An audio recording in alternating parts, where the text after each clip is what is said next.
পুরনো মন্দির, অমাবস্যার রাত। আকাশে চাঁদ নেই। একটা বহু পুরনো, পরিত্যক্ত শ্মশানকালী মন্দির। ভয়ঙ্কর নীরবতা।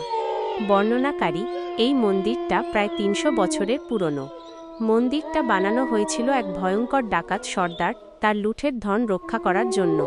সর্দার মারা যাওয়ার সময় সে তার সব ধন সম্পত্তি কালীর নামে উৎসর্গ করে যায় এবং অভিশাপ দেয় যে লোভী তার ধন চুরি করবে সে শ্মশান কালীর ক্রোধের শিকার হবে। চরিত্র প্রবেশ ধনঞ্জয়। ধনঞ্জয় নামে এক লোভী লোক রাতে চুপি চুপি মন্দিরে প্রবেশ করেছে। তার হাতে একটা কোদাল। ধনঞ্জয় আস্তে আস্তে, লোকে বলে এই মন্দিরের নিচে প্রচুর সোনা পোতা আছে। আজ রাতটাই সুযোগ। ঠাকুর দেবতা এসব আমি মানি না। ধনঞ্জয় মন্দির সংলগ্ন শ্মশানের এক কোণে কোদাল দিয়ে মাটি খুঁড়তে শুরু করে। মাটি খুঁড়তেই একটা লোহার সিন্দুক চোখে পড়ে। ক্রোধের আবির্ভাব। সিন্দুকটা দেখে ধনঞ্জয়ের চোখ লোভে চকচক করে ওঠে।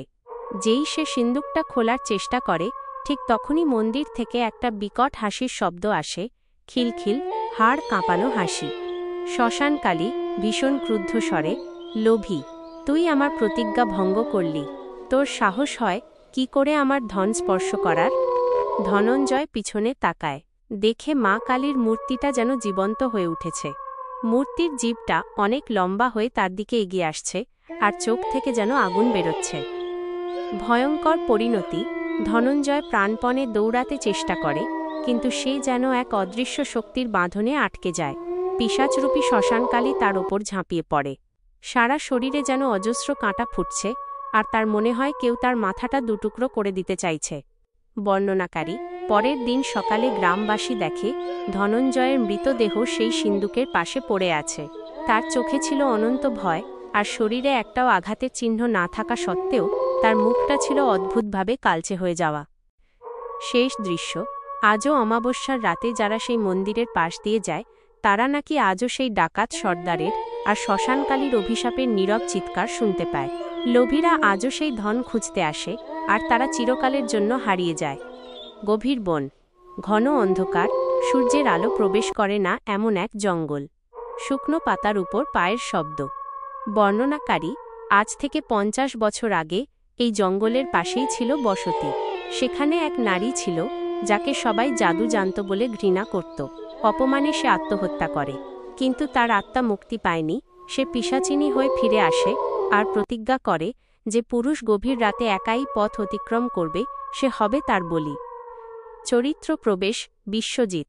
বিশ্বজিৎ নামের এক শিকারী গভীর রাতে শিকারের খোঁজে জঙ্গলে প্রবেশ করেছে। বিশ্বজিৎ মনে মনে, আজ অনেক শিকার জুটবে। তবে জঙ্গলের এই দিকটা কেমন যেন শান্ত, কোনো পশুরও সাড়া নেই। হঠাৎ তার মনে হয় যেন কেউ খুব কাছ থেকে তার শ্বাস প্রশ্বাসের শব্দ গুনছে। সে পিছন ফিরে দেখে, কিন্তু কিছুই নেই। পিশাচিনীর ছলনা। সামনে বিশ্বজিৎ দেখে একটা গাছের গুঁড়ির ওপর বসে আছে অদ্ভুত সুন্দর এক মহিলা।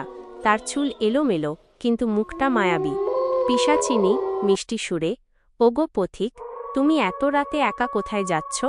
আমার খুব ভয় করছে। তুমি কি একটু আলো জ্বালিয়ে আমাকে রাস্তা পার করে দেবে?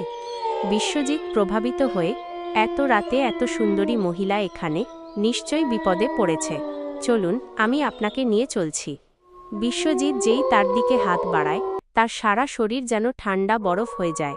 মহিলাটি এক ভয়ঙ্কর, পচে যাওয়া মুখের পিশাচিনীতে বদলে যায়। ভয়াবহতা। পিশাচিনী চিৎকার করে, প্রতিজ্ঞা পূর্ণ হল। তুই আমার শিকার, মূর্খ।